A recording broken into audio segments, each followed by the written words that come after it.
Le terrain d'exécution était silencieux.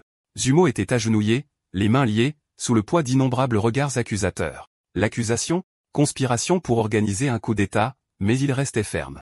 Je ne confesserai pas, dit-il froidement, même si cela signifie que ma vie se termine ici. Parmi les gardes, l'impératrice s'avança, ses robes ornées de bijoux scintillant sous le soleil. Le regard de Simo se fixa sur le sien. Le poison dans mes veines, dit-il d'une voix aiguë, était votre œuvre. Ils ont dû verser du poison dans le vin que j'ai bu hier soir, et vous avez laissé faire. L'impératrice pencha la tête comme si elle était perplexe.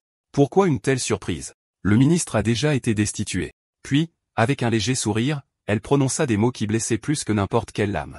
Je me souviens que vous aviez autrefois des sentiments pour moi. Aujourd'hui, je vais vous récompenser. Elle dégaina une épée, son épée, celle qu'il lui avait offerte il y a longtemps. À l'époque, lorsqu'il lui avait confié cette lame, il n'aurait jamais imaginé qu'elle se retournerait un jour contre lui. Il se souvenait du passé, de la façon dont il l'avait défendue, la protégeant des tempêtes de la politique de la cour, lui disant de ne jamais s'inquiéter. Maintenant, elle lui disait la même chose. Ne vous inquiétez pas, Zemo. Votre corps reposera dans le mausolée impérial, et chaque année, des offrandes seront faites en votre nom. Elle leva l'épée. Une seule poussée décisive, l'acier perçant la chair. La douleur explosa dans la poitrine de Zummo, mais ses yeux ne quittèrent jamais les siens. Alors, c'est la fin, mais pas tout à fait. Avec le reste de ses forces, il actionna le manuscrit de la Renaissance.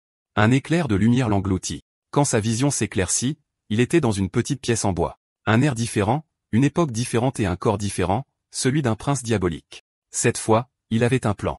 Il utiliserait tout à sa disposition pour éviter son ancien sort. Il cultiverait l'héroïne, Rue, afin qu'elle puisse stabiliser la dynastie et revendiquer le trône. Il pensait avoir réussi, mais à la fin, la trahison était revenue. Plus maintenant. Un assistant passa la tête dans la voiture. « Votre Altesse, avez-vous des demandes pendant que nous voyageons ?» Zummo secoua la tête. « Non. Combien de temps avant notre arrivée ?»« Encore une demi-heure, monseigneur. » Le regard de Zummo s'aiguisa. « Une demi-heure, l'orphelinat. C'est là que j'ai rencontré Rua pour la première fois.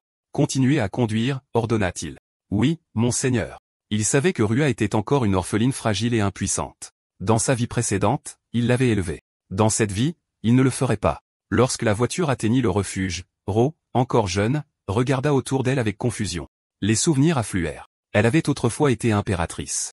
Ce jour-là, les serviteurs du palais s'étaient précipités vers elle, pâles de peur. « Votre Majesté, les forces de la coalition ont assiégé le palais. Vous devez partir immédiatement. » Mais elle refusa. Elle attendait quelqu'un. Le temps était compté. Soudain, une silhouette entra dans la salle impériale. « Sorcière !» crièrent les serviteurs. La femme rit, sa voix froide et moqueuse. « Si loyaux, vos chiens. Voyons combien de temps ils durent. » D'un simple mouvement de la main, une magie noire les traversa, laissant la salle silencieuse. Maintenant, plus rien ne s'opposait à elle et au trône. « Cela fait longtemps, sœur royale, » dit la sorcière. Les yeux de l'impératrice s'écarquillèrent. « Toi, » ricana la sorcière. « Après que Zummo t'ait emmené de l'orphelinat, tu as vécu une vie de gloire, tu as même accédé au trône. Pendant ce temps, j'ai rampé dans la crasse, me battant avec des bâtards pour une croûte de pain. Mais à la fin, c'est vous qui avez perdu. » Rua fronça les sourcils. « Pourquoi ?» La sorcière s'approcha, sa voix comme du venin. « Parce que vous avez tué Zemo. Personne ne pouvait s'approcher de vous tant qu'il était à vos côtés. Au moment où vous l'avez frappé, vous étiez déjà fini. » Rose retint son souffle. Mensonge. Mais la sorcière n'avait plus de patience pour les mots. Sa lame brilla une fois, s'enfonçant dans la poitrine de l'impératrice. « Tu étais ivre de pouvoir. » La sorcière a sifflé. « Tu as massacré ton plus fidèle protecteur. Une fille aussi stupide et pathétique ne mérite pas d'être appelée impératrice. » Ra s'est effondré sur le trône, du sang tachant ses robes.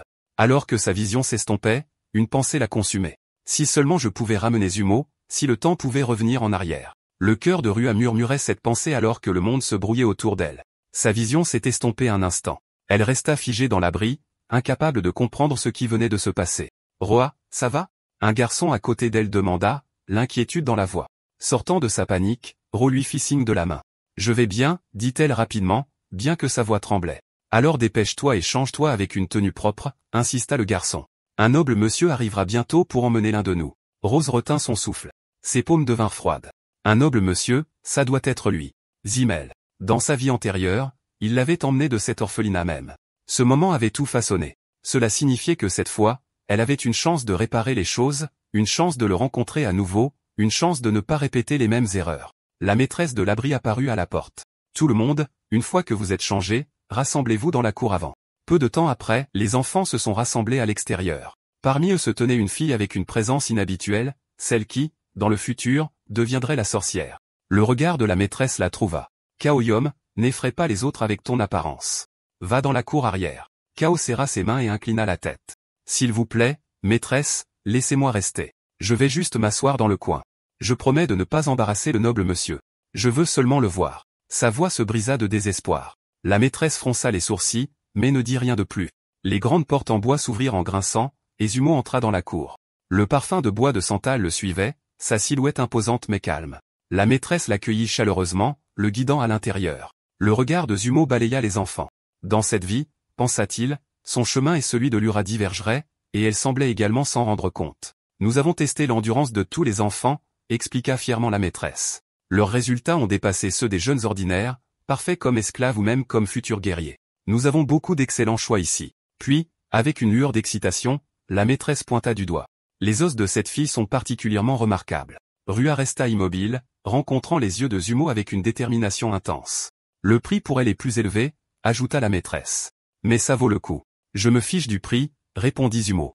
Mais alors son cœur s'agita, une faible sensation familière. Où est Kaoyom? Demanda-t-il. Le sourire de la maîtresse disparut. Elle est la plus faible d'entre eux. Mauvaise structure osseuse. Aucun talent. Il aboya vers la fille. Arrête de nous déshonorer. Pars immédiatement. Les yeux de Zumo se rétrécirent. La sorcière, se demanda-t-il, s'il choisissait Kao Jun cette fois, comment l'histoire changerait-elle? Kao recula d'un pas, puis se précipita soudainement en avant, se jetant à genoux devant lui. S'il vous plaît, emmenez-moi avec vous, cria-t-elle en agrippant sa robe. Je vous servirai fidèlement pour le reste de ma vie. La maîtresse s'avança en la tirant par les cheveux pour l'éloigner. Meko résista, se rapprochant de Zumo, les yeux mouillés de larmes. Tu souhaites vraiment venir avec moi? Demanda Zumo. Oui, répondit-elle sans hésitation. Et vous me servirez sans trahison. Si vous me sortez d'ici, jeune maître, dit-elle fermement, j'obéirai à chacun de vos ordres. De côté, Ro regardait, le cœur se serrant. Elle ne pouvait pas comprendre. Ce n'est pas juste, pensa-t-elle. Était censé la choisir. Dans sa vie passée, ça avait toujours été elle. Pourquoi est-ce qu'il choisit Kao Young? Mais, pour des raisons que personne ne pouvait comprendre, Simon emmenait maintenant Kao Young de l'orphelinat. L'enseignant, visiblement mal à l'aise, demanda, Monseigneur, votre choix est-il définitif? Nous avons beaucoup d'enfants bien plus capables que Kao Young. Il insista davantage, en faisant un geste vers Rua. Liu Rua possède le talent le plus rare. Elle vous servirait sûrement mieux. Le regard de Zumo devint froid, sa voix tranchante comme une lame. Remettez-vous en question mon choix? Le tuteur pâlit et tomba à genoux. Pardonnez-moi, monseigneur. Sur le côté, Roa se précipita soudainement, le désespoir brillant dans ses yeux. S'il vous plaît, noble monsieur, emmenez-moi avec vous aussi. Le visage de l'enseignant se tordit d'indignation. Sans vergogne. Ne vous déshonorez pas devant le seigneur. Il l'attrapa par le col, la tirant en arrière.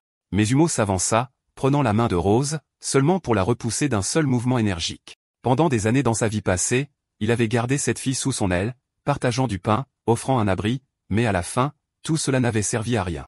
Sans se retourner, il dit froidement, je ne pars qu'avec Kao. Ruo resta figé, incapable de comprendre ce qui venait de se passer. Le tuteur s'éclaircit la gorge. Une petite affaire, monseigneur. Si vous ne souhaitez acheter que Kao Jun, le prix sera de 2000 pierres spirituelles de qualité inférieure ou de 2 cents de qualité moyenne. Les sourcils de Zumo se froncèrent. Osez-vous augmenter le prix? Vous pensez me faire chanter? Feignant l'innocence, le tuteur haussa les épaules. Je ne comprends pas ce que vous voulez dire, monseigneur. Et si je refuse de payer quoi que ce soit? Demanda Zumo, son ton empreint de danger. Alors nous ne vous laisserons tout simplement pas partir, répondit le tuteur en forçant un sourire. Aussitôt, l'un des gardes de Zumo s'avança, les yeux brillants comme de l'acier. Tentez-vous votre chance avec des menaces. Des figures masquées émergèrent de l'ombre, des ninjas attendant des ordres. Zumo agita nonchalamment la main. Monsieur Hong, occupez-vous d'eux. L'air changea. Le visage du tuteur se vida de toutes couleurs. Il tomba à genoux devant Zumo en tremblant. Épargnez-nous. Prenez chaque pierre, chaque trésor que je possède. Laissez-nous simplement vivre. Mais Zumo connaissait la vérité. Cet homme avait déjà décidé d'utiliser Kao Young comme otage, sachant à quel point il la protégeait férocement. Le tuteur se précipita vers la jeune fille, mais avant qu'il ne puisse poser la main sur elle, un éclair de mouvement, l'acier chanta dans l'air. Un cri déchira la cour. Le bras du tuteur tomba mollement au sol. Personne, dit sombrement, ne touche à la vie de Kao Young à part moi. Les yeux de la jeune fille brillèrent de gratitude. Puis Zumo planta sa lame dans la terre devant elle. Tuez-le. Kao Young se figea, retenant son souffle. Il vous a puni toute votre vie. Zumo continua. Voici votre chance de prendre votre revanche. Ses mains tremblaient alors qu'elle saisissait l'arme. Des souvenirs affluèrent. Les jours où le tuteur lui interdisait de manger, affirmant qu'elle consommait trop. Les punitions qui pleuvaient sur elle sans raison, les réprimandes sans fin. D'autres soignants l'avaient supplié d'arrêter, mais il ne l'a jamais fait. La voix de Zumo dissipa ses hésitations. Vous avez assez souffert. Reprenez ce qui vous a été volé. Ko-young resserra son emprise sur la poignée. La tempête d'intention de tuer était épaisse dans l'air.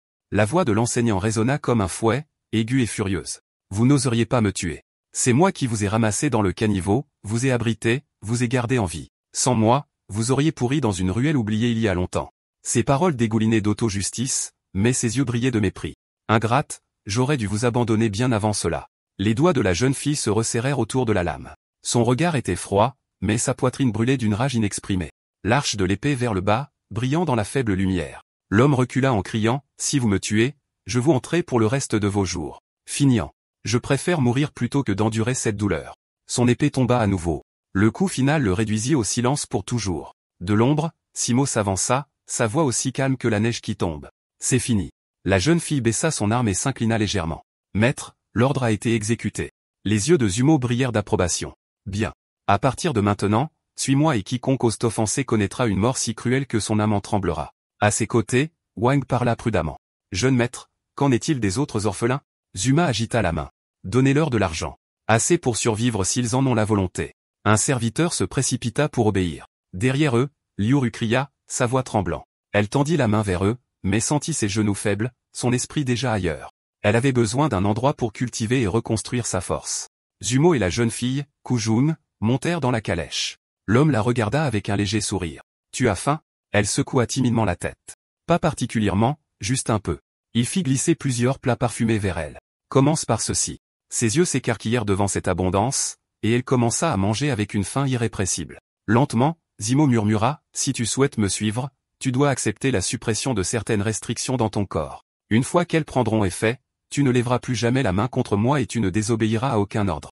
Si tu essayais, ton âme fuirait ta chair. Son regard la transperça. Avant cela, je vais te donner le droit de choisir. Réfléchis bien. Kojun posa ses baguettes, ses yeux inébranlables. J'ai fait mon choix. Je ne reviendrai pas sur mes mots. Alors détends-toi. Ne résiste pas. Silmo plaça sa paume sur sa tête. Une vague d'énergie froide étrange coula dans son corps. Sa poitrine se contracta, sa respiration se coupa. Maintenant, frappe-moi, ordonna Simo. Elle essaya seulement de serrer sa poitrine avec douleur. C'est le sceau, dit-il calmement. Si jamais tu cherches à me faire du mal, la douleur sera bien pire. La voix de Kaoyon était ferme. Je ne te trahirai jamais, jeune maître. À ce moment-là, Wang ouvrit la porte de la calèche. Nous sommes arrivés au manoir. Simone acquiesça. Préparez sa chambre. Faites-la laver. J'ai des affaires à régler. Kaoyoung suivit Wang à travers les grands halls, ses yeux absorbant la beauté qui l'entourait. Je ne peux pas vivre dans un tel endroit, murmura-t-elle en rougissant. Je dormirai dans les écuries. Une servante halta, mais Kuyong lui fit signe de s'éloigner. Je me sentirai moins déplacé là-bas. Wang gloussa. Tu as été choisi par le Seigneur lui-même. Oublie les écuries. Les servantes te baigneront, puis tu mangeras. Son cœur se gonfla de confusion. Le jeune maître Zemo est trop gentil. Comment pourrais-je jamais le rembourser? Pendant ce temps, Zemo traversait les rues animées, les pensées aiguisées comme des lames. L'objet dont j'ai besoin, il devrait encore être ici. À l'étal d'un marchand, un acheteur se disputait furieusement. Ce pendentif de jade est petit, imparfait. 20 pierres spirituelles au plus. Le marchand ricana. 20, je serai ruiné. 50 pierres, c'est mon offre la plus basse. L'acheteur proposa 30, le marchand refusa. Alors Zumo s'avança. Je donnerai 100. Le marchand cligna des yeux sous le choc. Prix acceptable, jeune maître. Lorsque l'homme essaya de tisser une histoire d'héritage familiaux, les yeux de Zumo se refroidirent. À l'instant, vous avez failli vendre votre héritage pour 50. Acculé, le marchand hocha rapidement la tête. Mais un autre homme, lent, fit irruption, furieux. J'étais là en premier. Tu ne peux pas juste le prendre. Zumo lui jeta un coup d'œil avec un amusement léger. Dans le destin originel, ce pendentif était à moi. J'étais autrefois un orphelin, mais je pouvais voir les rares propriétés spirituelles que les autres manquaient. Par la volonté de la fortune, j'ai trouvé un ancien pendentif de jade, la clé de l'immortalité elle-même. Il se tourna vers Len. C'est la dernière fois que nous nous rencontrons. Les yeux de Len se plissèrent. L'aura du pendentif ne ressemblait à rien de ce qu'il avait jamais ressenti, un trésor indéniable. La rage bouillonnait dans ses veines. Je le reprendrai un jour, peu importe le prix. Puis, soudain, Len se figea. Une impulsion différente d'énergie spirituelle effleura ses sens. Ses lèvres se retroussèrent en un sourire. Une autre chance. Dans la faible lueur de sa chambre privée, Sumo déplia sa paume. Du pendentif en gît, un torrent d'énergie spirituelle se répandit, baignant la pièce d'une lumière éthérée. Ses yeux se plissèrent. Il avait reçu exactement ce que le destin lui devait. Devant lui, scintillant jusqu'à l'existence, se trouvaient 2 trésors, un parchemin tissé à partir de nuages dérivants, sa surface palpitant avec les runes mortelles, et un anneau d'or brillant faiblement avec une chaleur qui s'infiltrait dans ses os. Le rouleau de nuages d'immortalité et la clé spirituelle de nuages.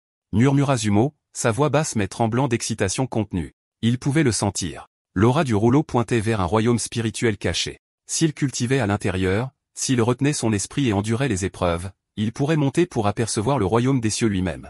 Ce royaume n'était pas un terrain secret ordinaire. C'était un art incomparable conçu par un grand maître enterré depuis longtemps dans le fleuve du temps, un lieu censé contenir des opportunités infinies et les trésors d'anciens immortels. Et cette clé, cet anneau d'or, était le seul chemin pour y entrer. Le regard de Zumo s'aiguisa. Cette fois, le destin est à moi de le commander. Plus tard, Zumo retourna au manoir. Le fidèle Wang s'avança et s'inclina.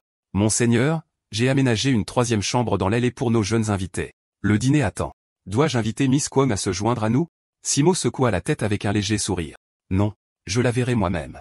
Les couloirs du manoir étaient silencieux alors que Simo se dirigeait vers l'aile. Après une courte recherche, il trouva la 3e chambre. À l'intérieur, une servante l'accueillit poliment. Pendant ce temps, dans la chambre de Koyang, les servantes aidaient la jeune fille à se baigner. Pourquoi vous n'êtes pas obligé de tout faire pour moi? Elle balbutia, les joues rouges.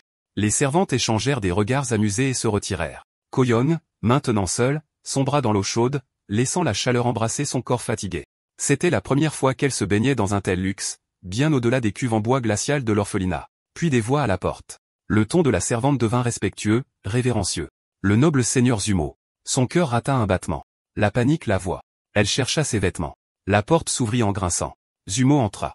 Attendez. Koyang glapit, plongeant sous l'eau comme un poisson effrayé.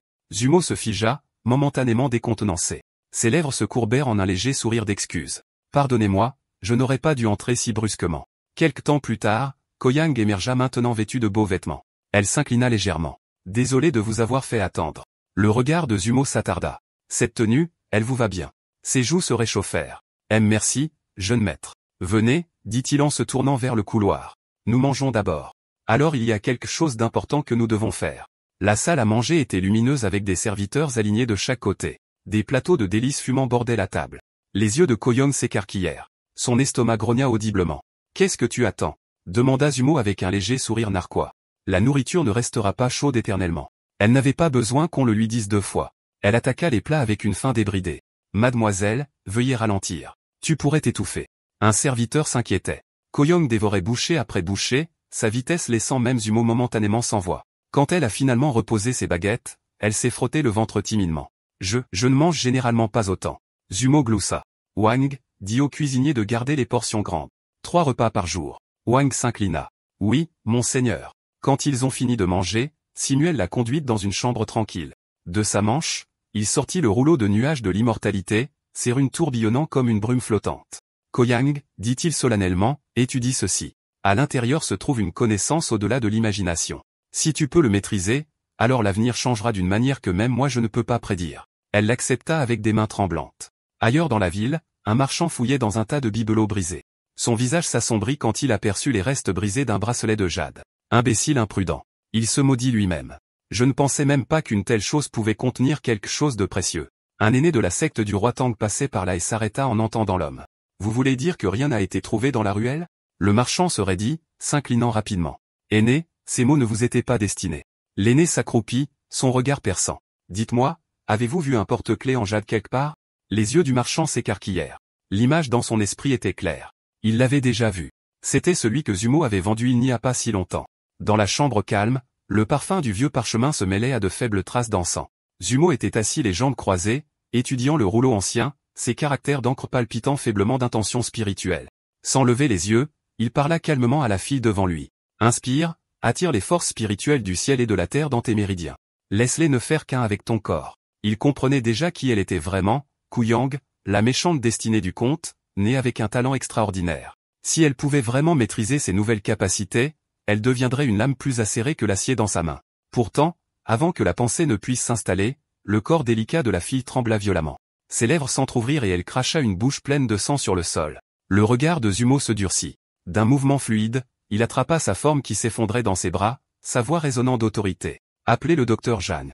Maintenant.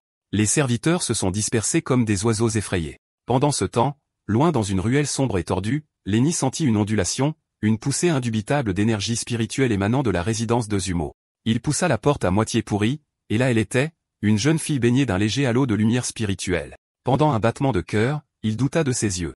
Un seul faux pas écrasa un morceau de paille droit sous son pied. Crac. Le son traversa l'air immobile. Dans le souffle suivant, la fille se transforma en mouvement apparaissant devant lui comme une ombre à laquelle on a donné de la chair.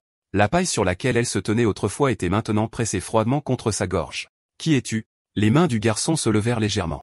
Sa voix était précipitée mais stable. « Je suis Lenny. J'ai vécu dans la rue toute ma vie. 15 ans cette année. » Lirou, son vrai nom dans une autre vie, cligna des yeux au son de son nom. Des souvenirs se sont agités. Dans sa vie passée, des ministres de la cour avaient autrefois supplié l'impératrice d'admettre un certain jeune homme du nom de Li dans les rangs du palais, affirmant qu'il possédait un talent inégalé pour la chasse au trésor. Zumo, cependant, avait rejeté la proposition à chaque fois.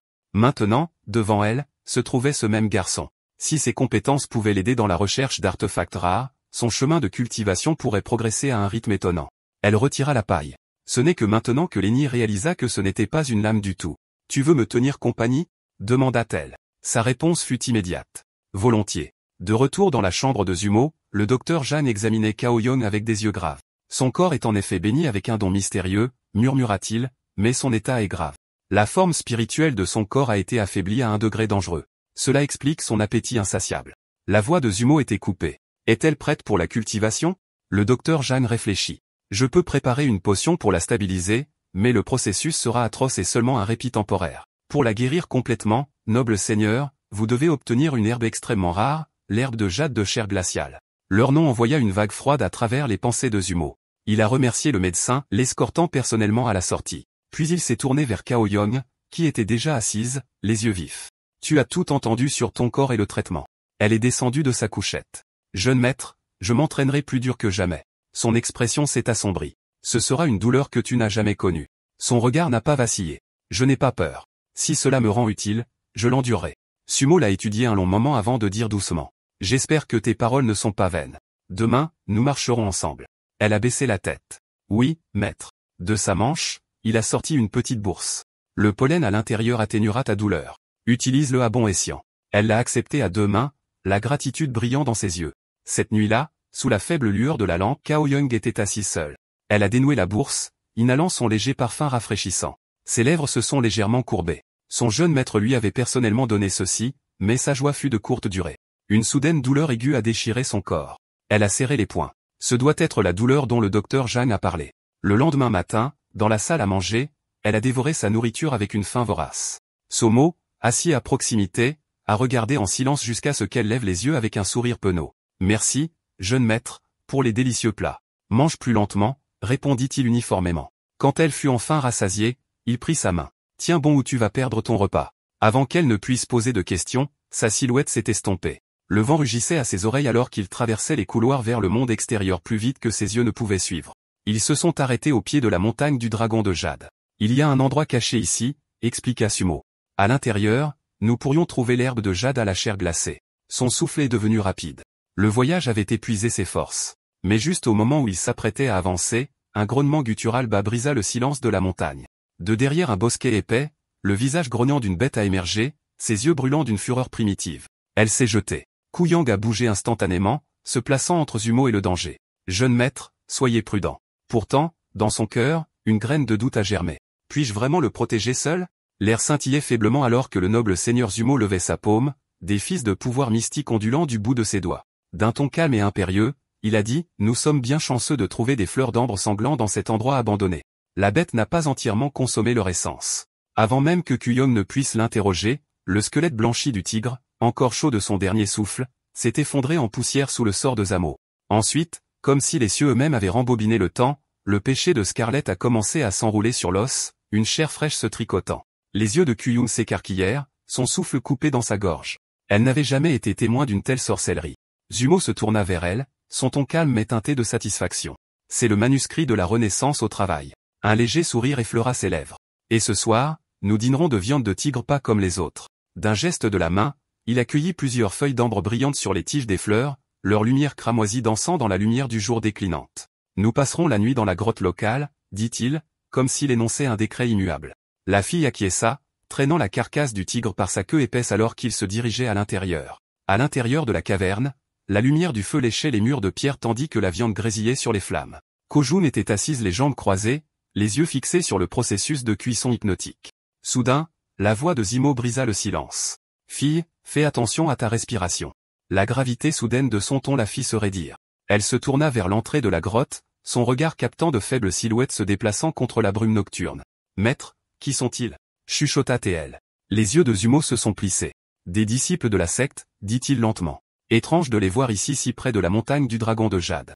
Il la regarda, sa voix basse et teintée de sens. Peut-être que cela explique pourquoi si peu osent s'aventurer ici. S'ils interfèrent, je les verrai effacés.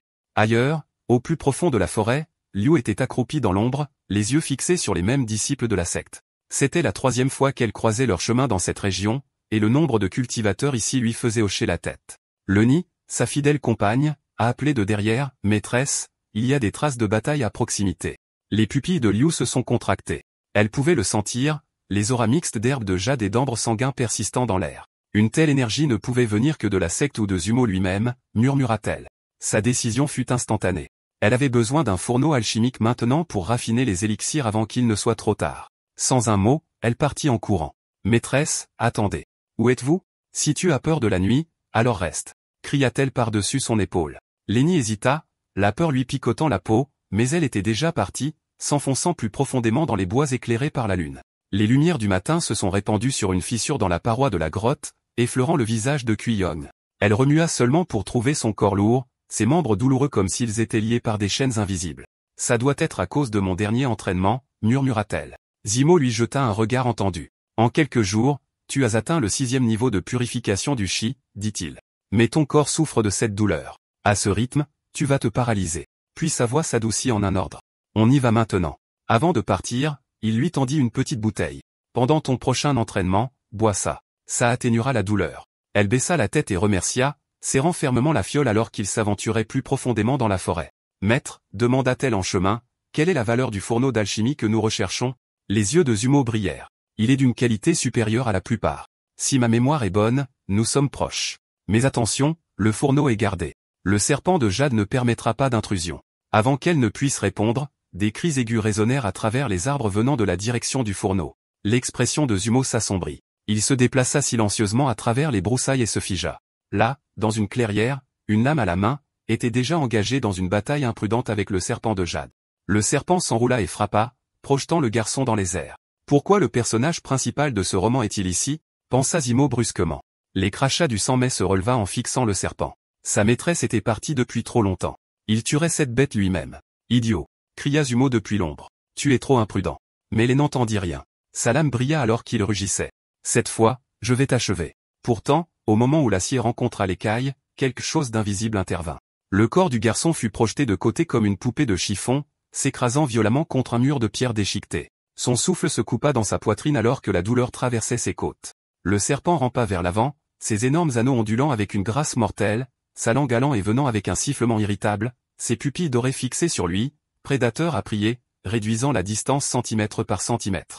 Et puis, comme une figure sortant d'un rêve, le noble seigneur Zumo apparut devant le nid. Ses robes tourbillonnaient dans l'air sans vent, sa présence portant un calme presque oppressant. Son regard ne quitta jamais le serpent tandis que sa voix profonde et assurée retentissait. « Il semble que même le destin lui-même souhaite que nous nous rencontrions ici afin que je puisse réclamer ton noyau. » Les yeux de Lenny s'écarquillèrent. Un noyau ?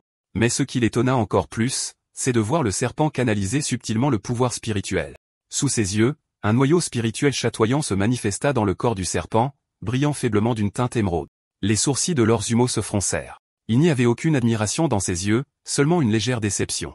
Le serpent siffla d'un défi surpris, et Lenny resta complètement déconcerté par la scène qui se déroulait. Zimo avança à chaque pas ferme et délibéré jusqu'à ce que Ko-jun bondisse pour intercepter la bête. L'acier rencontra les crocs alors que Ko frappait coup après coup, le bruit de son arme résonnant dans l'espace clos.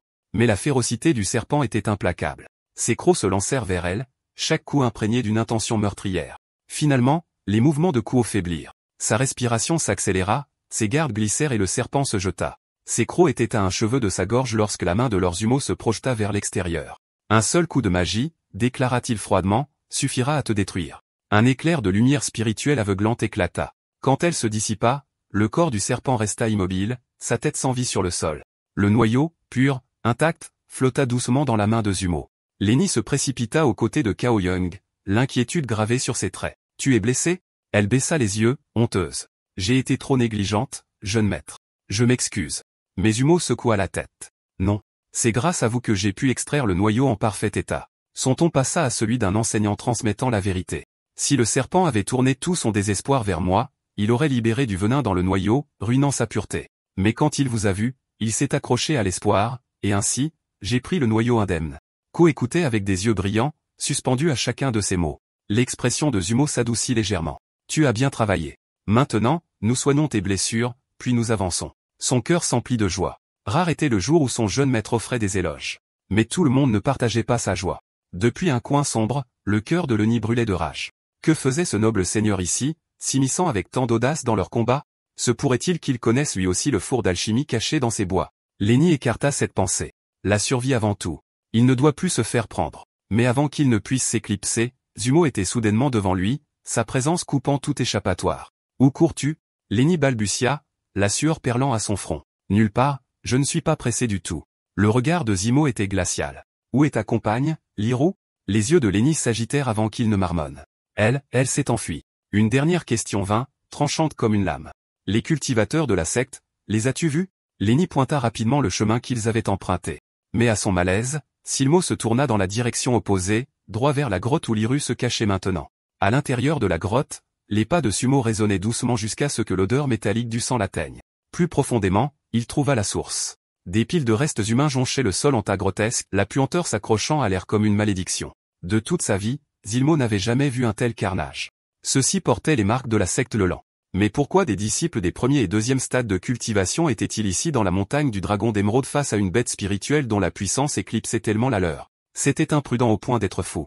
Son regard perçant attrapa quelque chose, une rangée de petites bourses à côté des cadavres. Il tendit la main vers l'une d'elles, mais un son aigu soudain venant de l'ombre le fit se figer. Monsieur Zumo pensa d'abord que ce n'était rien, une illusion de l'esprit, une tromperie de l'oreille, mais ses instincts lui soufflèrent le contraire. Il força son cœur à l'immobilité comme une lame rengainée dans la glace et vérifia d'abord la position du fourneau. Oui, il était toujours là. Pourtant, cet étrange son lui faisait un signe de tête. Était-ce vraiment rien? Non. Il en était certain maintenant.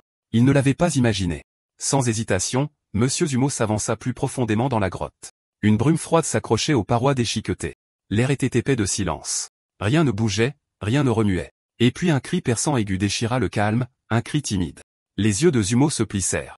Il tourna sur ses talons et se précipita dehors, sa silhouette floue dans la faible lumière. L'homme à l'extérieur se retirait déjà rapidement dans l'ombre. Pendant ce temps, Liru était assise, figée, la panique étreignant sa poitrine. Maintenant, elle était certaine que ses soupçons étaient justes. Après avoir vu Monsieur Zumo en personne, sa fureur déborda. Comment cette sorcière Kriang pouvait-elle non seulement gagner la faveur du seigneur Zumo, mais aussi prendre ce qui lui appartenait de droit? Elle serra les poings. C'était elle qui aurait dû recevoir les conseils de Zumo, sa protection, sa formation. Au lieu de cela, elle était laissée à l'abandon comme lors de leur dernière vie. L'histoire se répète mais à l'inverse. Revenant à son objectif, Liru se souvint pourquoi elle était venue dans cette grotte, pour trouver le fourneau alchimique. Elle déchira le premier sac, vide. Le deuxième, vide. Le troisième, toujours rien. Son souffle trembla. Monsieur Zumo l'avait déjà pris. La rage tordit ses traits. Le fourneau avait disparu, ne laissant que des bouts de ferraille sans valeur. Et le prix était tombé entre les mains de Zumo et de cette sorcière Kyung. Non. Elle ne pouvait pas rester ici. Elle devait s'échapper. Maintenant, à l'extérieur, non loin de la grotte, Prion était lié dans une toile scintillante de magie, se débattant en vain. Les sectaires l'entouraient, les yeux froids, la voix de leur chef tranchante. Parle. Où est-ce? Chaque fois qu'elle bougeait, les talismans de liaison s'illuminaient, la frappant avec de fortes rafales de force spirituelle. Je vous l'ai dit, Alta-TL. Je ne sais même pas de quoi vous parlez. Le chef fronça les sourcils. Un subordonné se pencha. Chef, l'aura du serpent de jade, elle n'est pas là. Le chef grogna d'incrédulité. Ce serpent ne mourrait pas si facilement. Il se retourna vers Ko Young, la voix dégoulinant de dédain. Tu es sur le territoire du serpent de jade. Avec ta pitoyable cultivation, tu n'aurais pas pu le tuer. La colère de Priant monta. Mais avant qu'elle ne puisse parler, le sectaire passa ses doigts à travers les barreaux, enroulant ses doigts autour de sa gorge. Tu vas me dire où est le serpent de jade. Il s'arrêta, les yeux parcourant ses traits. Tu es plutôt jolie. Avant que sa main ne puisse se serrer, une voix froide et impérieuse traversa l'air comme de l'acier. Retirez vos mains de la fille. Le sectaire ricana en ignorant l'avertissement. Il secoua Cuyon. Parle maintenant, ou tu vas en souffrir. Son bras se rétracta pour frapper. Crac. Un éclair de mouvement. La douleur explosa dans son poignet lorsqu'une force écrasante le frappa. Il hurla seulement pour voir Kyum se libérer et donner un coup de pied vicieux qui brisa son bras. Les sectaires environnants se figèrent. Qui avait fait ça? Depuis l'ombre, Zumo s'avança, sa présence telle une lame dégainée. D'un seul mouvement, il dissipa le sort de liaison autour de Kuyon. Elle tomba à genoux.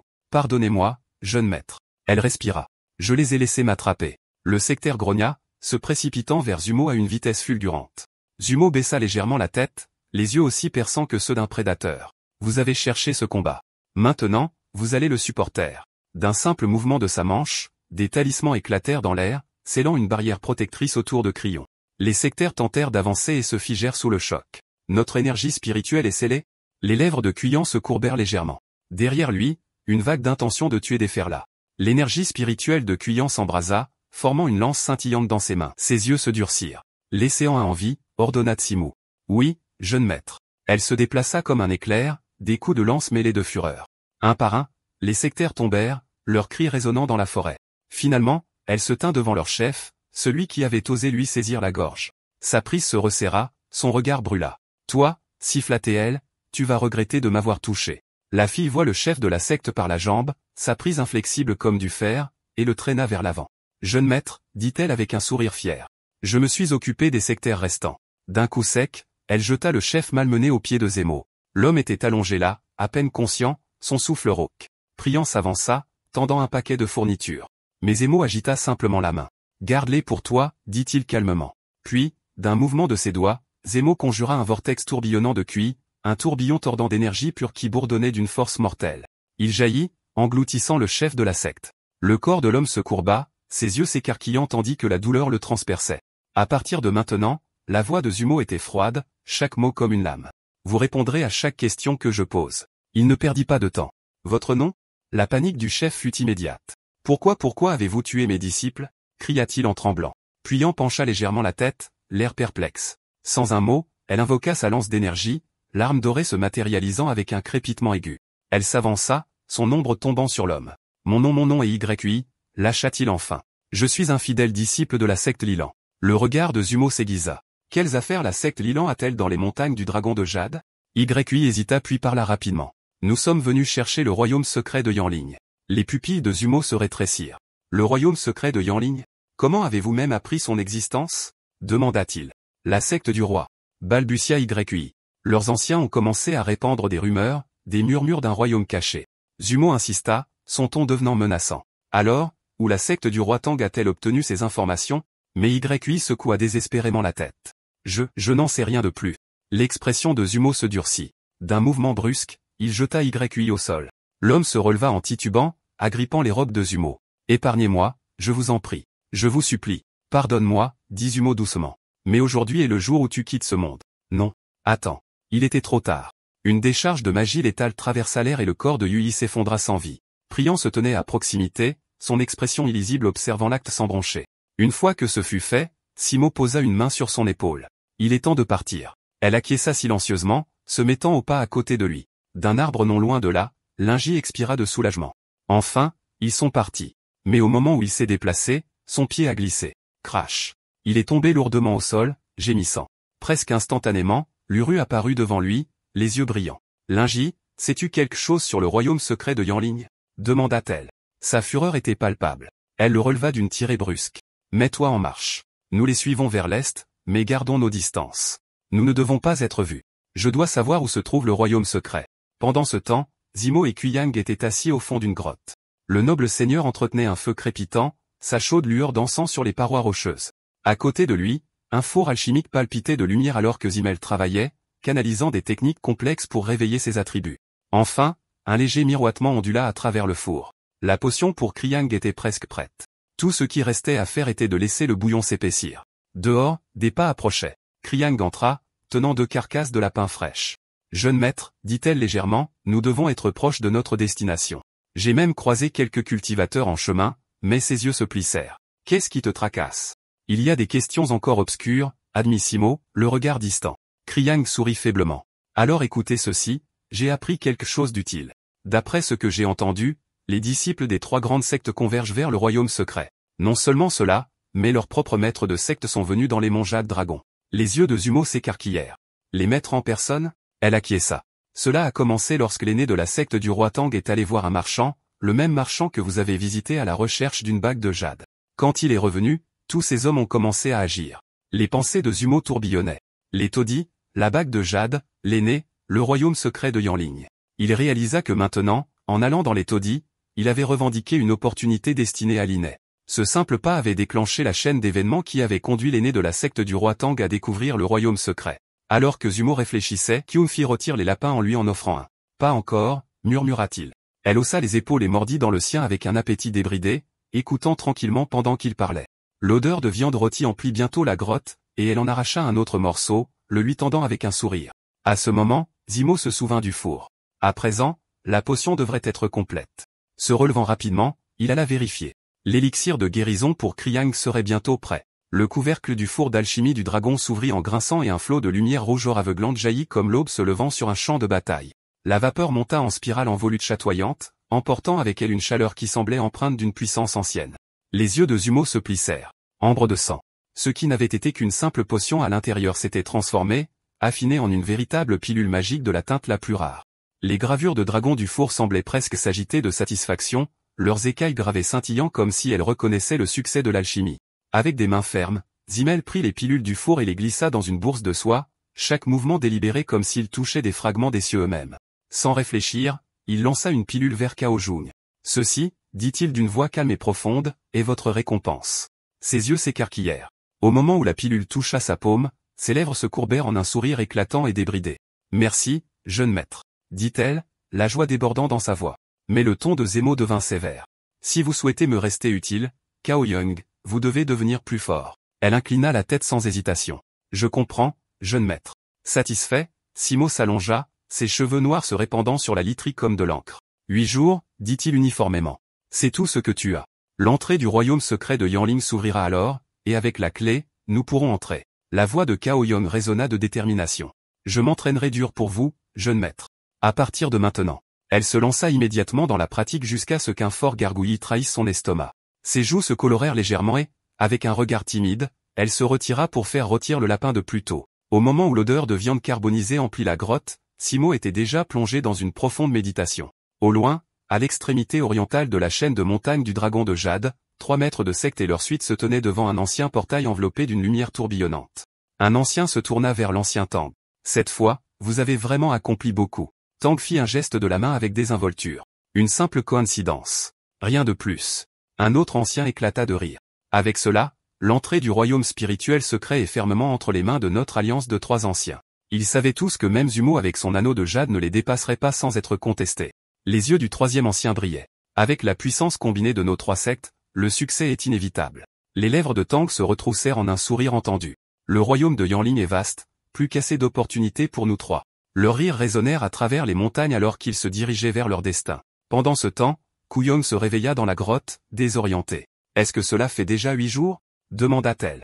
Zumo se tenait silencieusement tenant un noyau magique brillant ne disant rien. Son silence la laissa momentanément stupéfaite. Elle décida d'aller chercher de la nourriture et sortit seulement pour sentir une soudaine rafale de vent. Une traînée floue passa devant sa vision. Puis rugissement, une panthère noire massive se jeta sur elle par derrière. Kuyong se retourna, saisissant sa queue d'un seul mouvement fluide. Ses pensées flashèrent, non pas de danger, mais de la viande. Tant de viande. Le jeune maître va adorer ça. La bête grogna et se libéra, tournant en rond pour une autre frappe. Mais les yeux de Cao Jung brillaient de faim de bataille. Elle libéra son cuit, et avec un boom tonitruant, la panthère fut projetée contre l'arbre. La chasse était terminée. Triomphante, elle traîna la carcasse jusqu'à la grotte, la pensée de rôtir une viande aussi exotique accélérant ses pas. Bientôt, l'arôme riche de la panthère emplit l'air pendant qu'elle mangeait, savourant chaque bouchée. Mais Zumo était toujours assis en train de bouger en culture profonde. Son front se fronça. S'il ne se réveille pas bientôt, nous risquons de rater l'ouverture du royaume secret. Pourtant, elle ne pouvait s'empêcher de jeter des coups d'œil à son visage, beau et posé en méditation. Lorsqu'un délicat papillon se posa sur son nez, elle tendit instinctivement la main pour l'éloigner seulement pour trouver son visage dangereusement près du sien. Embarrassée, elle recula d'un bond. « Pourquoi, jeune maître ? Ce n'est pas ce que vous croyez. » Les yeux de Zumo s'ouvrirent enfin, sa voix profonde et illisible. Le royaume secret. Ailleurs, aux anciennes portes de Yanling, l'un des 3 anciens, son regard aussi aiguisé qu'un tranchant d'épée comprit immédiatement. Le portail, il est prêt. Sans hésitation, les 3 anciens levèrent les mains, leurs robes claquant au vent. Une lumière mystique jaillit de leurs paumes se déversant dans l'ancienne porte. Un battement de cœur plus tard, un rayon colossal de radiance éclata vers le haut perçant les cieux. La terre trembla. Un boom étouffé secoua l'air et la poussière d'une petite explosion roula en nuages enfumés près de la base du portail. Haut sur une crête, Tajoun leva un doigt mince vers le ciel. Jeune maître, regardez. Tournant la tête, les yeux de Zemo se rétrécirent. Ce pilier de lumière éblouissant, il le reconnut instantanément. Les 3 maîtres de secte, ils ont commencé. Mais il savait aussi qu'ils ne possèdent pas encore la clé pour entrer dans le royaume secret de Yanling. À côté de lui, Kuyon serra sa manche, l'inquiétude obscurcissant son visage. Jeune maître, tenez-vous à moi. Sumo interrompit fermement, resserrant son emprise sur sa main. Si nous accélérons le pas, nous pouvons encore les atteindre. Il jaillit en avant comme une flèche lâchée de l'arc. Le vent rugit dans les oreilles de Kuyang alors qu'elle s'accrochait désespérément à lui. Son cœur martelait. Ses bras la tirèrent soudainement plus près, sa chaleur stable contre le froid vif. Si tu tombes, je n'aurai pas le temps de te retrouver, dit-il. Les joues de Kuyang brûlèrent, mais elle se pressa docilement plus près. La vitesse de Zumo augmenta à nouveau, brouillant les arbres en traînées vertes. Sa seule pensée, atteindre le portail avant qu'il ne soit trop tard. Pendant ce temps, les 3 chefs de secte déversaient d'incessants flux de QI dans l'ancienne porte. Le portail pulsait violemment, la surface tremblant comme si elle était vivante. La victoire était proche jusqu'à ce qu'un craquement assourdissant déchire l'air. La surface du portail s'est fissurée comme de la glace qui se brise. Zumo et Koyun se sont arrêtés net sur les lieux. Trop tard, murmura Zumo. La panique a scintillé dans les yeux de Koyun. Qu'est-ce qu'on fait maintenant? Le regard de Zumo s'est durci. On les suit. Les 3 chefs de secte échangent des hochements de tête tendus. Chef suprême, terminez le rituel rapidement. Les doigts du chef suprême se sont brouillés dans un saut final. Avec une résonance, il a conjuré un talisman de plafond spatial en le jetant dans la porte. De son point de vue sur la montagne, les pupilles de Zumo se sont contractées. Un talisman de plafond spatial, c'est cher. Se préparer à ce voyage leur a coûté cher. La voix de Puyan tremblait. S'ils entrent en premier, tout sera perdu. Pas tout à fait, répondit Sumo calmement. Les plus grands trésors de Yanling ne sont jamais faciles à saisir. En marge, la secte des esprits flétris s'attardait, immobile. Un ancien a crié d'un ton moqueur, « Avez-vous besoin d'une invitation spéciale pour entrer ?» Honteux, leurs disciples se sont précipités en avant, rejoignant la foule grandissante. Les disciples de la secte de la vigne verte et de la secte de la brume de tonnerre se sont également rassemblés, l'air étant lourd de tension. Liru poussa Lenny en avant. « Dépêche-toi. Je te frapperai trop fort. » Lenny protesta. Mais Liru sprintait déjà vers le portail. Lenny la poursuivit jusqu'à ce que Liru ralentisse soudainement, ses pas hésitants. « Qu'est-ce qu'il y a ?» Lenny appela. Liru secoua la tête, ignorant le sentiment, et continua de courir. « Allez. » De la montagne, le regard de Zumo s'aiguisa. « Étrange, murmura-t-il. Qui en pencha la tête. « Jeune maître, ignorez-le, dit-il, bien que son esprit murmure une autre vérité, une illusion. » En bas, les yeux de l'aîné brillaient. « Il est temps. » L'aîné du roi Tangsek parla gravement. « Seule notre propre compétence nous mènera au trésor. Soyez prêts. » La retenue d'un autre aîné céda. « Assez attendu. Voyons ce qui nous attend. » Sur ce, les 3 anciens franchirent le portail. Dans le souffle suivant, Zumo et Priyan sont descendus à côté. Priyan leva les yeux vers lui. « Est-ce qu'on y va ?»« Oui. Mais nous aurons besoin de la clé des nuages, dit-il. » Il lui prit la main, chaude, ferme, et ensemble ils s'avancèrent. Le monde s'est brouillé. Quand leur vision s'est éclaircie, les lèvres de Tuyun se sont séparées d'admiration. Ils se tenaient dans une forêt d'arbres lumineux, leurs troncs baignés de lumière argentée, leurs feuilles murmurant dans une brise invisible. Magnifique. Nous devons trouver la porte avant les anciens, dit Zumo, son ton urgent. Le royaume secret de Yanling a 9 étages. Chaque porte mène à la suivante. Je sais où ils sont. Il s'accroupit. Monte sur mon dos. Nous irons plus vite. Sans hésitation, Kriyang obéit. La silhouette de Zumo se brouilla de nouveau en mouvement, courant à travers la forêt lumineuse vers le destin. Et en quelques respirations, ils étaient au cœur de l'ombre de la forêt. Koyin ouvrit la bouche pour parler, seulement pour que la paume de Zunlo se presse doucement contre ses lèvres. Chut, murmura-t-il. Quelque chose est là. Son regard balaya le sous-bois, ses sens comme une lame tirée. Des moments ont passé. La forêt est restée immobile. Ce n'est qu'alors qu'il baissa la main. C'est bon. Il est temps de commencer à collecter. Koyon pencha la tête, confuse, mais suivit alors qu'il se dirigeait vers la montagne. Zumo se déplaçait avec la certitude de celui qui connaissait déjà le chemin. Au pied de la montagne, il repoussa un enchevêtrement d'épaisses vignes, et une porte apparut devant ses yeux gravés dans la pierre comme une porte fantôme. Les yeux de Kuo s'écarquillèrent. Une porte ici? La voix de Zumo était basse mais ferme. Chaque porte du royaume secret de Yanling est bien cachée. Seuls les chercheurs attentifs peuvent espérer les trouver. Kuo Yon resta figée, stupéfaite par le spectacle. Zumo lui donna une petite poussée. Bouge. On n'a pas le temps de rester là à regarder. Alors qu'elle avançait, elle murmura, « Cachez une porte ici, malin. » Le créateur du royaume de Yinlin devait être une personne vraiment rusée. Mais à ces mots, le sourcil de Zemo se contracta. Rusé? Il lui donna une pichenette sur le nez. Moins de bavardage, plus d'action. Je vais, elle couina doucement, se frottant le nez, mais obéit. Ils franchirent le seuil, et la forêt luxuriante disparut, remplacée par un vaste désert impitoyable où des roches déchiquetées se dressaient comme les épines de bêtes anciennes. Koyang se protégea les yeux. Jeune maître, dans un endroit comme celui-ci, comment pourrons-nous jamais trouver la porte? Il lui prit la main, mais avant qu'il ne puisse répondre, une ombre se déplaça. Le sable explosa et un monstrueux insecte géant bondit du sol, ses nombreuses pattes se précipitant comme des coups de tonnerre. Les yeux de Zemo brillèrent. Celui-là est pour toi. En un instant, Koyon bondit en avant. Elle tourbillonnait autour d'elle comme une tempête. Elle grogna contre la créature. Restez loin de mon jeune maître ou je vous mettrai en pièces. Ailleurs, Len et Liru traversaient le premier étage dans leur propre chasse aux portes. Len pointa du doigt une petite colline. Je pense qu'on devrait vérifier là-bas. Les yeux de Liru se plissèrent. Idiot. Clac. Elle lui donna une gifle sur la tête. La fleur d'immortalité devrait être proche. Je peux le sentir. Len se frotta le crâne en fronçant les sourcils. Et comment tu sais ça? Ses lèvres s'entr'ouvrirent comme pour prononcer le nom de Simo, mais la seule pensée lui gâcha l'humeur. Ses yeux brillèrent de jalousie. Len recommença. Mais maîtresse. Elle le tira brusquement en arrière. Pas le temps de parler. Bouge. Ils atteignirent une falaise. Le regard de Leroux tomba sur les profondeurs en contrebas, où une seule fleur d'herbe immorale avait déjà été cueillie. Pendant ce temps, dans le désert, Kwang était à bout de souffle. Le cadavre de mille pattes s'effondra à ses pieds. Zumo s'approcha, tenant un délicat germe dans sa main. Tiens, mange ça. Ses yeux s'écarquillèrent. Est-ce la fleur d'herbe immortelle que vous avez cueillie au premier étage? Zimo acquiesça. J'ai rassemblé quelques trésors en chemin. Celui-ci renforcera grandement votre corps. Elle s'inclina légèrement. Merci, jeune maître. Sans hésitation, elle le dévora. Au loin, Li refoulait. Encore une fois, quelqu'un d'autre a pris ce que je voulais. Son regard s'assombrit. Zumo pourrait-il être dans le royaume secret de Yanling? Non. Se rappela-t-elle. Elle avait été l'une des premières à entrer avec l'un. La voix de l'un interrompit ses pensées. Maîtresse, dit-elle sèchement, sa patience étant épuisée. Tais-toi et cherche la porte. Nous devons prendre de l'avance sur les aînés. Ses coups pleuvaient sur lui jusqu'à ce qu'il s'éloigne en rampant.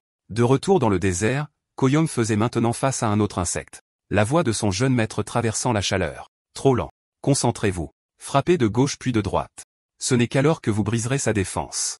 Sa lame dansa, brillant d'un côté à l'autre jusqu'à ce qu'elle porte le coup final, fendant le corps du monstre en morceaux. Des restes, l'âme brisée d'un esprit nuageux émergea en sifflant. Sans hésitation, elle le réduisit en poussière. Haletante, elle se retourna seulement pour croiser le regard calme et inflexible de Simo. Votre décision au combat était bien trop imprudente. Ses yeux brillaient d'indignation. Kouyom se tourna brusquement, le souffle court. Devant elle se dressait un monstre bien plus grand que celui qu'elle avait tué il y a quelques minutes. Sa forme imposante masquait la faible lumière de la caverne, chaque mouvement irradiant une intention meurtrière oppressante. Elle n'était pas prête pour cette bataille, mais il n'y avait pas de temps à hésiter. Avec un cri féroce, elle frappa. Encore une fois, sa lame mordit profondément. Encore une fois, l'air se brisa avec la force de ses coups. Encore et encore, elle attaqua, chaque coup plus lourd que le précédent, jusqu'à ce qu'enfin, d'un coup final qui fendit le crâne de la bête, le monstre s'effondre dans un fracas retentissant. Zumo, son jeune maître, s'avança, ses lèvres se courbant en un rare sourire. Cette fois, bien joué, dit-il d'une voix aussi calme que l'acier. Il leva la main. Un flux de magie rayonnante jaillit de sa paume, s'entrelaçant dans son bras blessé. Koyum regarda avec incrédulité la chair déchirée se tricoter instantanément, ne laissant qu'une peau lisse et sans défaut. Elle s'inclina profondément. Merci, jeune maître, pour votre grâce. Viens, ordonna-t-il, avançant déjà à grands pas. Nous montons plus haut. Après un certain temps, leur chemin mena à une vaste caverne de pierres noires et déchiquetées. Des flèches de cristal imposantes jaillissaient des murs comme des crocs gelés, chaque éclat brillant d'une lumière sombre et impie. Le regard de Zumo s'aiguisa. Si ma mémoire est bonne, l'endroit que nous cherchons se trouve à proximité. Il tendit un doigt, un rayon de magie jaillissant, brisant tout un mur de pierre en une seule explosion. Derrière les gravats, une porte cachée pulsait faiblement. Ils entrèrent et furent accueillis par un spectacle à couper le souffle. La forêt de Sakura, au plus fort de sa saison de floraison, d'innombrables pétales flottaient dans l'air, peignant le monde en rose tendre. Les lèvres de Cao Young s'entr'ouvrirent d'admiration, mais avant qu'un son ne puisse s'échapper, la main de Simo se referma sur sa bouche. « Retiens ton souffle » murmura-t-il, les yeux graves. Confuse, elle obéit. Le parfum, expliqua-t-il, est mortel.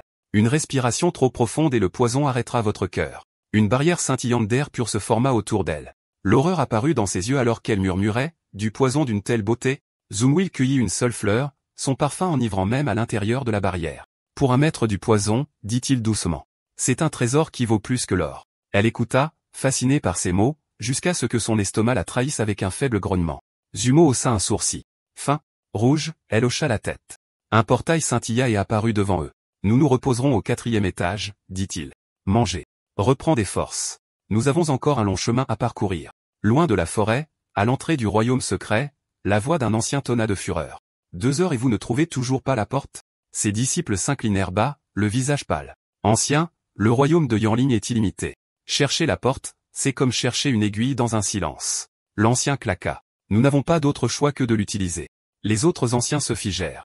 L'horreur traversa leur visage. La technique de déduction secrète? Ils connaissaient le prix. Des années, des décennies de vie consumées en une seule incantation. Vous ne pouvez pas, protesta l'un d'eux. Chef du LCT, vous devez reconsidérer votre décision. Mais les yeux du chef étaient froids. N'oubliez pas pourquoi nous sommes venus. Comparé au trésor du royaume secret de Yanling, que sont quelques années de vie. À contre-cœur, les autres se turent, bien que leur désapprobation fût clairement écrite sur leur visage. Pendant ce temps, Lyra combattait la bête lion rugissante. Elle frappa encore et encore, mais la force de son ennemi ne faiblit pas. La douleur la transperça sur le côté lorsque ses griffes trouvèrent leur marque. Avec un rugissement, le lion se jeta, la mort courut vers elle. Et à cet instant, Lenny apparut à ses côtés, la traînant hors du chemin de la bête. Mais le lion était implacable. Même après avoir dégringolé au sol, il chargea de nouveau, les yeux brûlants d'une faim sauvage. Lenny bougea sans réfléchir, se plaçant entre le monstre et sa maîtresse. Les doigts de Laura se refermèrent sur une lame tombée. Au dernier battement de cœur, elle enfonça l'arme directement dans le museau grognant du lion. La bête s'effondra. Lyra recula en respirant fort, son corps tremblant d'épuisement. Pourtant, Lenny resta allongé sur elle. Combien de temps? Demanda-t-elle froidement. Tu comptes rester allongé là? Déstabilisé, il balbutia. Je ne faisais que protéger. Son genou remonta vivement, le touchant brutalement. Lenny roula au loin avec un cri étranglé, se tenant l'entrejambe. Ignorant sa souffrance, elle demanda, as-tu trouvé la porte? Il pointa vers un bosquet de hautes plantes. Elle est cachée là. Elle écarta le feuillage prudemment. Tu en es sûr? Ailleurs, au 4e étage, Kaoyon était assise près d'un feu crépitant, dévorant de la viande rôtie avec une faim débridée. Jeune maître, vous ne mangez pas? Demanda-t-elle entre deux bouchées. Mais le regard de Zimo était fixé sur le morceau de jade dans sa main, sa surface scintillait légèrement. Cette pierre, murmura-t-il, nous servira bien le moment venu. Le feu de camp vacillant projetait de longues ombres tremblantes sur le 4e étage du royaume secret de Yanling. Le regard de Kuan s'attarda sur le jade brillant dans la main de son jeune maître, ses yeux s'écarquillant avec une soudaine reconnaissance. Jeune maître, murmura-t-elle, sa voix teintée d'admiration. Je me souviens de ce jade. Zumo l'a trouvé une fois au 2e étage du royaume secret de Yanling. Zumo, assis calmement près des flammes, fit un petit signe de tête. Son ton était factuel, mais portait le poids d'un savoir ancien. Ce n'est pas une pierre ordinaire. C'est un jade d'esprit transformateur, un trésor incomparable. Le meilleur matériau pour affiner les armées, s'il est bien manié, capable d'élever une arme spirituelle au rang de trésor spirituel. Le souffle de Kuyan se coupa. Une telle chose existe vraiment? Son cœur battait la chamade à cette pensée. Jeune maître, avez-vous trouvé une utilité pour cela? Un sourire léger et entendu effleura ses lèvres. J'ai quelques idées, dit-il simplement. Pendant ce temps, au plus profond du 2e étage du royaume, l'épée de Lyra dansait comme un éclair argenté, fendant des bêtes insectes gazouillantes. À côté d'elle, la lame de Li frappait juste encore et encore. Pourtant, à chaque meurtre, mourait s'aimait. Libra expira fortement, ses sourcils se fronçant. Je n'aurais jamais imaginé qu'il puisse y avoir autant de monstres ici. Puis elle remarqua les immobiles, ses yeux plissés en concentration. Qu'est-ce que tu fais? Demanda-t-elle. Je réfléchis, répondit-il. Je peux le sentir, une aura puissante d'ici. Il pointa vers les ombres au-delà. Li pencha à nouveau la tête. Aura? Serait-ce la porte vers l'étage suivant? Il secoua lentement la tête. Non. Cela ne ressemble pas à une porte. On dirait un trésor de grande valeur. Ses yeux brillèrent. Alors, assez parlé. Allons-y. Sans l'attendre, elle se précipita vers la source de l'aura, ses pas rapides comme le vent. Bien au-dessus, au 4e étage, Zumo et Touyan venaient de terminer leur repas et reprenaient la cultivation. Mais soudain, tout. Le visage de Toujon pâlit et un rouge cramoisi vif teinta ses lèvres. La douleur lui tordait le corps, mais elle persévérait, refusant de faiblir. Je ne peux pas être un fardeau pour lui. Les yeux de Zumo s'écarquillèrent de choc alors que sa joue s'embrasait sauvagement, l'enveloppant d'un éclat chatoyant. Éveil. Pensa-t-il, un tel talent, une telle détermination. Cette fille vaut la peine d'être nourrie à tout prix. Son aura monta comme une marée montante. Ailleurs, dans une salle cachée, les anciens de la secte du roi Tang fulminaient. Leurs disciples n'avaient pas encore trouvé la porte. C'est une perte de temps, cracha l'un d'eux. Nous devons recourir à la technique secrète de déduction, même si cela nous coûte des années de vie. L'expression du premier ancien s'assombrit. Dans ce royaume immortel, le prix est bien plus élevé. 10 ans de notre durée de vie chacun. Les yeux du troisième ancien s'écarquillèrent. 10 ans? On ne peut rien faire, dit le deuxième ancien d'un ton sombre. C'est notre dernier espoir. Les trois joignirent leurs mains, leurs chi s'entremêlant au début du rituel. L'air trembla, et un cercle magique brillant prit forme, révélant une image, un bosquet de feuillage hélicoïdal, et au-delà, la porte cachée. Dans un endroit aussi isolé, murmura le troisième ancien. Envoyez un message aux disciples. L'aîné a ordonné. Préparez-vous à entrer au deuxième étage. Priant s'est réveillée, sentant la chaleur du chi de son jeune maître la protéger. Elle se tourna, croisant le regard calme de Zumo. Tu es réveillé, dit-il doucement. Elle hocha la tête. Alors on avance. Le temps est précieux. Avant qu'elle ne puisse répondre, son estomac gargouilla bruyamment. Le silence se fit. Les deux détournèrent le regard, l'atmosphère chargée de gêne. Ailleurs, les Élyrus se sont accroupis derrière un rocher déchiqueté, les yeux fixés sur la forme massive devant eux. Un dragon des sables colossal était enroulé dans le sable, ses écailles dorées scintillant faiblement dans la faible lumière. Le souffle de le roi se coupa. Un dragon des sables ici?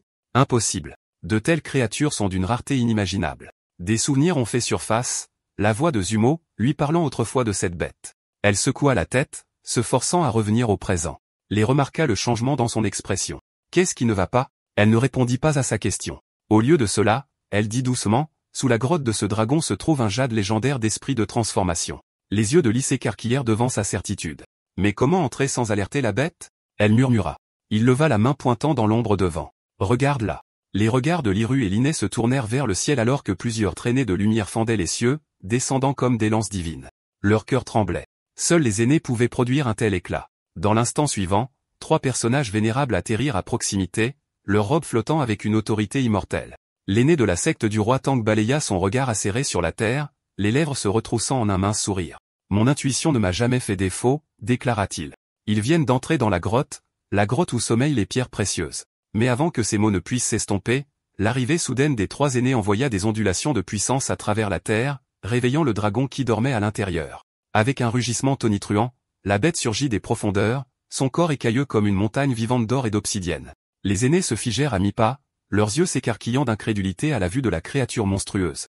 L'expression de l'aîné du roi Tang se durcit. Assez d'hésitation. Les trésors sont à notre portée.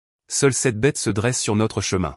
Tu es là. Avec un éclair d'acier, l'aîné roi leva sa lame vers le ciel. Elle brilla comme un soleil brûlant alors que lui et les trois autres aînés se précipitaient ensemble, leurs disciples les suivant comme une marée. L'aîné bougea instinctivement pour s'envoler afin de les intercepter. Nous ne pouvons pas les laisser être les premiers dans cette grotte. Mais la main mince de Liuru jaillit, saisissant sa manche avec une force surprenante. Attends. Sa traction était si forte que l'aîné trébucha, se penchant en avant vers elle. Avant même qu'il ne puisse retrouver son équilibre, touac, son pied le renvoya en arrière, un bout au visage. Et maîtresse, j'essayais seulement de les arrêter. Son regard ne vacilla pas. Ne sous-estimez pas ce lézard. Ce combat ne se terminera ni rapidement ni facilement. Pendant ce temps, loin dans les montagnes de l'étage suivant du royaume secret de Yunlань, Cao Young et son jeune maître, Zumo, émergèrent dans un royaume enveloppé de fumée dérivante et de brouillard enroulé. La curiosité de la jeune fille s'éveilla aussitôt. Jeune maître, qu'est-ce qui nous attend ici? Mais Zumo tendit simplement la main. Suivez-moi. Obéissante, Ko plaça sa paume délicate dans la sienne, ses doigts tremblant légèrement. La brume devint plus épaisse, des vrilles froides s'enroulant autour d'eux. Le cœur de Ko commença à battre. Jeune maître, que se passe-t-il? Sa voix était calme, presque glaciale. Un faux pas, et vous errez à jamais dans ce brouillard. La peur lui picota la peau. Elle serra plus fort sa main. Simone savait qu'il n'y avait qu'un seul moyen de percer cette brume fantôme. Ko trébucha dans la blancheur, heurtant son dos. Sans se retourner, il lui serra de nouveau la main. Reste près de moi. Toujours. Puis, comme une ombre au vent rapide, le noble jeune homme se précipita en avant.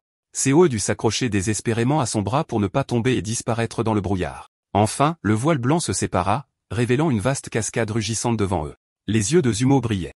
Nous sommes arrivés à l'endroit le plus sacré de cet étage, Costerdinal. Cette cascade? De l'eau solaire sacrée, expliqua-t-il. Baignez-vous ici et votre vie s'allongera. Votre pouvoir spirituel se multipliera. Pour vous, cela stabilisera vos fondations et purifiera votre énergie. Cole cligna des yeux de surprise puis secoua la tête. Vous devriez y aller seul, jeune maître. Mais le ton de Zemo devint plus ferme. Les trésors comme celui-ci n'apparaissent pas deux fois. Venez, rien de mal ne vous arrivera si nous entrons ensemble. Son visage rougit à l'idée de se baigner à côté de lui, mais avant qu'elle ne puisse répondre, la bataille avec le dragon fit rage. Les attaques des anciens pleuvent comme des météores, mais les écailles de la bête ont dévié coup après coup. Avec la poussée de puissance, ils l'ont lié avec des chaînes de magie brillantes, cherchant à l'immobiliser pour le coup fatal. Puis rugissement, le cri du dragon fendit les cieux. Le son s'est écrasé comme un raz de marée projetant les anciens vers l'arrière. Du sang coulait des lèvres de Laura. « Maîtresse, ça va ?» cria Lenny. Elle essuya sa bouche et hocha la tête. « Je vais bien. » Bien que Lenny lui-même ait été ébranlé par la même force assourdissante, les yeux de Laura se sont aiguisés. « C'est notre chance. » Ils se sont faufilés comme des ombres sous la falaise, où au-dessus le dragon et les 3 sectes s'affrontaient avec fureur. Finalement, ils atteignirent le cœur de la grotte. Sur un petit piédestal doré se trouvait l'objet qu'ils recherchaient, un jade transformant l'esprit de niveau supérieur rayonnant une aura si pure et puissante qu'il semblait respirer. La main de Liru s'étendit vers lui lorsqu'un son étrange résonna dans la caverne. Ses doigts se figèrent à quelques centimètres du jade. De l'autre côté, Zumo et Kujun avaient enlevé leurs vêtements et étaient entrés dans le liquide spirituel. Kujun se sentit un peu anxieuse et se demanda si quelqu'un d'autre était là, mais Zumo resta concentré sur l'absorption du liquide spirituel. Kojun hésita et dit, « Dieu merci pour l'écran spirituel. » « D'accord. Dépêchons-nous. » Elle s'est ensuite pleinement concentrée et a commencé à absorber le liquide spirituel également. Zimo a dit, « Je peux absorber environ 1/3. » Puis il prit une pilule et commença à absorber plus vite. Cependant, son pouvoir d'absorber le liquide spirituel était dangereusement fort et il a commencé à l'absorber à un rythme alarmant. Cao Young fut stupéfaite et après un court instant, Simo connut une percée. Cao Young voyant cela dit, « Il semble que le jeune maître ait déjà percé le royaume des esprits. Je dois encore travailler dur. » Elle reprit alors sa culture, mais soudain, quelque chose commença à arriver à son corps. Elle ressentit de la douleur et ne put plus absorber le liquide spirituel. Elle vomit du sang, ce que Simo remarqua immédiatement. Il utilisa son pouvoir pour essayer de la sauver. Koyun commença à perdre conscience, mais Simo l'attrapa rapidement et essaya d'examiner ce qui n'allait pas avec son corps. De l'autre côté, à la deuxième couche de la grotte, Ro était toujours au même endroit, choquée de constater que l'objet pour lequel elle était venue n'était plus là. En colère, elle dit, « Qu'est-ce que c'est ? Quelqu'un a dû venir avant nous. Ils ont en fait pris le jade précieux laissant derrière eux des illusions. » Lenny dit, « Se pourrait-il qu'en dehors des 3 sectes, il y ait d'autres experts ?» À ce moment-là, ils entendirent un rugissement terrifiant alors que quelque chose tombait de la montagne du dragon à l'extérieur et il semblait que la montagne était sur le point de s'effondrer. Sentant cela, Lenny attrapa la main de Rua et essaya de la sortir de la grotte. Ils regardèrent tous les deux à l'extérieur de la grotte, et Lenny se retrouva si près de Rua qu'il commença à se sentir gêné. Pendant ce temps, les 3 anciens qui avaient été gravement blessés et épuisés avaient réussi à vaincre le dragon. Ils furent les premiers à se diriger vers le trésor. Les voyant, Rua ferma rapidement la bouche de Lenny lui faisant signe de se taire, même si elle était bouillonnante de colère à l'intérieur de savoir comment il pourrait sortir d'ici. Lenny, d'un autre côté, appréciait le moment, son visage devenant rouge alors que Ro restait si proche de lui. Pendant ce temps, Zumo avait sorti Kujun du liquide spirituel et l'avait habillée. Kujun était inconsciente dans ses bras. Zumo la regarda et dit, « Je ne m'attendais pas à ce que ça se passe comme ça. Sa constitution subit en fait un contre-coup en ce moment. Je ne peux le faire que de cette façon. » Il utilisa son pouvoir pour la ramener à la conscience et Cao Jun ouvrit les yeux en se redressant et en demandant, « Me suis-je évanoui dans la piscine ?» Quand elle regarda ses vêtements, elle fut choquée parce qu'elle savait qu'elle ne les avait pas portés quand elle était dans le liquide spirituel. Elle jeta un coup d'œil à Simo et réalisa qu'il l'avait habillée. Son visage devint rouge d'embarras et elle cria, « Attendez, jeune maître. Avez-vous changé mes vêtements ?» Il semblait que Cao Young était sur le point de s'évanouir à nouveau, mais elle sentit quelque chose à l'intérieur de son corps et ses yeux commencèrent à se fermer une fois de plus. Elle commença à perdre conscience, mais Zumo l'attrapa sachant que son état physique était encore faible. Il plaça son doigt sur son front et commença à infuser une puissance spirituelle en elle. Kuyom murmura faiblement, « Ai-je encore gêné le jeune maître ?» Zomo répondit, « J'ai temporairement scellé votre pouvoir spirituel. » Il sortit alors un trésor et dit, « Cet objet est pour vous. Vous souvenez-vous quand j'ai dit qu'il y avait un trésor ici pour réparer votre physique ?» demanda Zomo. Cao Young regarda le trésor avec de grands yeux et dit, « Est-ce du laiton de glace en peau de jade ?» Zomo confirma. « Oui. Juste récolté au-dessus de la cascade. » Cao Jun regarda la cascade et dit, « Jeune maître, vous êtes allé si loin pour moi. » Zumo répondit, « À l'origine, j'allais le reprendre pour en faire des médicaments, mais maintenant il semble trop tard. Il n'y a qu'une seule méthode, mais elle implique une douleur extrême. » Cao Jun a dit que tant que ça réussit, elle endurera n'importe quelle difficulté et affrontera le soleil sans hésitation. « Jeune maître, commençons. » Puis il a dit, « D'accord. D'abord, enlève tes vêtements. » Kujun a accepté avec empressement. Mais dès qu'elle a compris ce que Zumo avait dit, son visage est devenu rouge de honte. Elle a crié, « Pourquoi dois-je enlever mes vêtements, jeune maître ?» Zumo a expliqué que c'était parce que les vêtements allaient geler et se briser. Cao Jun n'a pas eu d'autre choix que de baisser la tête. Zumo a ajouté qu'il venait de lui mettre les vêtements il y a un instant. Kojun a accepté à contre-cœur et s'est lentement approché de Zumo en enlevant ses vêtements un par un. Elle a crié, « Jeune maître, commençons. » Zumo se tenait derrière elle et a placé le trésor sur son épaule. Il l'a averti que cela pourrait être très douloureux, mais Cao Jun s'est préparé. Dès que le trésor a été utilisé, elle a eu l'impression d'être piégée dans un tourbillon qui l'entraînait rapidement vers le bas. Le froid était insupportable, mais elle l'a enduré en perdant lentement conscience. Cependant, elle a alors entendu une voix pensant que c'était celle de son jeune maître, ce qui lui a donné la force d'endurer. Elle est devenue complètement gelée dans la glace, et Zuma l'a regardée en disant que maintenant, cela dépend de son destin. De l'autre côté, les trois anciens semblaient perdus. Le deuxième ancien a crié « Comment est-ce possible ?» Rua et Leni les observaient en secret, et Rua pensait que la technique de la respiration retenue ne durerait pas beaucoup plus longtemps. L'aîné Tang a dit que quelqu'un s'était peut-être introduit en douce pendant que nous nous battions. Il devrait toujours être dans cette grotte. Le deuxième ancien a dit d'utiliser la technique de la perspicacité pour vérifier. Ru et Leni sont devenus extrêmement nerveux en réalisant que si les anciens les découvraient, ils ne survivraient pas. Juste au moment où le deuxième ancien utilisait son pouvoir pour enquêter, l'un de ses disciples s'est précipité avec des nouvelles urgentes. Pendant ce temps, Cao Yong a commencé à fissurer la glace et Zumo a compris qu'elle se réveillait. Dès qu'elle a ouvert les yeux se sont brisés et elle a commencé à flotter dans les airs. Zumo, aveuglé par son éclat, a fermé les yeux et les a rouverts lentement. Ko Jun avait maintenant l'air beaucoup plus belle et mature, mais dans son état inconscient, elle est tombée dans les bras de Zumo. Zumo la tenait doucement et souriait en regardant son visage aimant. Cependant, Ko Jun était toujours sans vêtements. Lentement, Ko Jun a commencé à ouvrir les yeux et a vu son jeune maître devant elle. Elle a été légèrement surprise et l'a remercié de lui avoir sauvé la vie. Zumo a répondu que ce n'était qu'une petite faveur. Au fait, Cao Jun s'est alors retournée pour regarder ses vêtements et, en remarquant qu'elle n'était toujours pas habillée, elle a rougi profondément de gêne. Alors que Zimo commençait à partir, il a dit que le fluide solaire sacré restant, tu devrais l'utiliser maintenant. Le visage de Ko Jun est devenu encore plus rouge en pensant ça. La réaction du jeune maître, serait-ce de la timidité? De retour dans le liquide spirituel, Ko Yeon était toujours timide avec la moitié de son visage submergé sous l'eau. Elle a jeté un coup d'œil à Sumo se sentant en conflit au sujet de ses émotions. Elle s'est dit que Zumo était si beau. Mais elle ne pouvait pas tout à fait comprendre ce que ce sentiment était à l'intérieur d'elle. Zumo l'a remarqué et a demandé ce qu'elle regardait. Cao Young sursauta, s'enfonça rapidement plus profondément dans le liquide. Elle sortit timidement la tête et dit rien. Zumo lui tapota doucement la tête et lui dit de s'adapter rapidement à son nouveau physique. Cao Jun sourit et acquiesça. Pendant ce temps, les trois disciples aînés ont rapporté qu'ils faisaient rapport au chef de la secte. Nous avons trouvé l'entrée du 3e niveau. En entendant cela, les trois anciens ont été choqués. Le deuxième ancien a rapidement dit de se dépêcher pour aller vérifier. Mais le troisième ancien l'a arrêté en disant d'attendre. Qu'en est-il de la personne qui a volé le trésor? Le deuxième ancien a répondu, oh, eh bien, nous nous en occuperons plus tard. L'aîné Teng entendant cela a dit de chercher en même temps. Et ils ont tous commencé à sortir de la grotte. En les voyant partir, Rui et Leni ont poussé un soupir de soulagement, mais soudain, ils sont tous les deux tombés au sol. Leni a fini sur le dessus de Rua, bien qu'il ne s'en soit pas rendu compte au début. Rua, remarquant cela, lui a donné un coup de poing sur la joue et lui a dit de reculer, pervers. Leni s'est excusé mais a demandé ce qu'il devrait faire maintenant. Sans dire grand-chose, Roa lui a dit de la suivre. Cependant, Leni a dit nerveusement qu'ils allaient bientôt nous découvrir. Puis Rua a soudainement commencé à enlever ses vêtements, ce qui a complètement choqué Leni. Rua a remarqué sa réaction et en un instant, l'a giflé violemment au visage, le repoussant. Pendant ce temps, au 3e niveau, le deuxième ancien et l'aîné Ting étaient ravis de le voir. Le deuxième ancien a dit que selon les archives anciennes, le lieu de repos devrait se trouver au 4e niveau. Le troisième ancien a fait remarquer que cette fleur avait l'air familière. Il me semble que je l'ai déjà vue quelque part. Tous les disciples étaient ravis de voir le 3e niveau, et une disciple a même vanté sa beauté. Mais le deuxième ancien a interrompu en disant de ne pas en tenir compte. Trouver l'entrée du 4e niveau est plus important. En se retournant, il s'est rendu compte que ses disciples étaient déjà morts.